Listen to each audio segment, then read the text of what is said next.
Hola, por aquí de regreso. Veo que no tuvimos muchos errores garrafales para reportar, pero claro, no faltaron algunos dignos de llegar a esta sección. Por ejemplo, la de este pasado lunes, cuando por exponer la declaración homofóbica del alcalde de Bucaramanga, Jaime Beltrán, en nuestra sección de labios para afuera, se nos cruzaron las cables y lo convertimos en alcalde de Barranquilla, ni más ni menos. Como bien dijo el colega Blado en su jalón de orejas, no debió quedar muy contento Alejandro Char con esa equivocación. La otra peripecia que realizamos hace unos días fue desaparecer a la mitad de la población del Caquetá, ni más ni menos.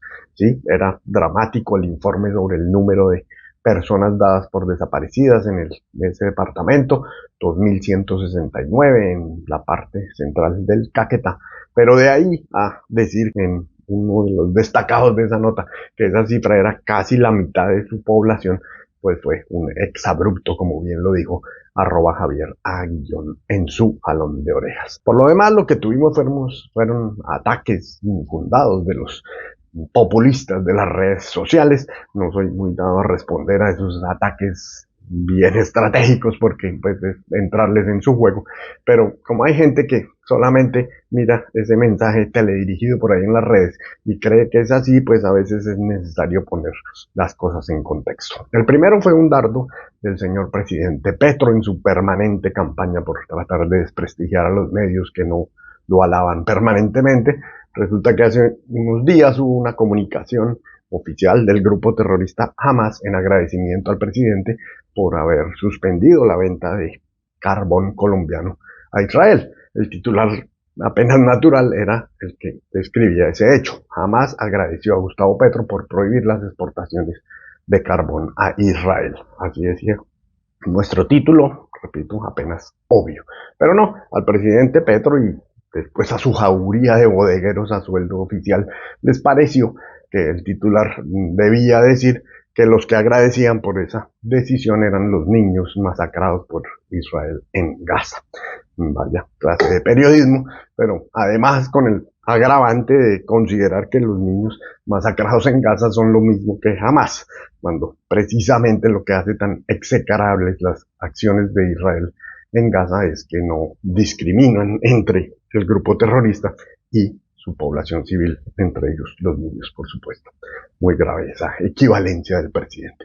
La otra andanada vino de la periodista precandidata, o posiblemente candidata, al tomar un titular de una entrada de un bloguero en El Espectador y decir que se estaba promoviendo desde El Espectador un ataque en su contra. Esa entrada del bloguero decía en el titular que había que atajar a Vicky. Ella, que es periodista, sabe perfectamente que se trata de un blog, que los blogueros son libres de opinar en sus espacios como quieran.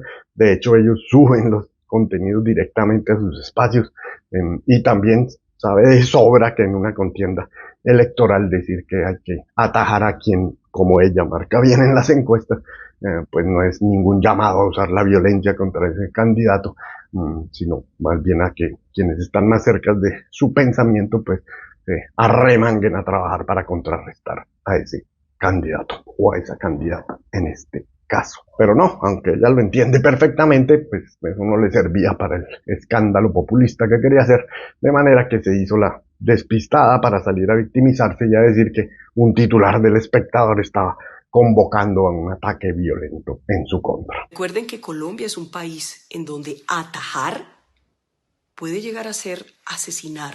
Por favor. Bueno, no es más. Nos vemos. Chao.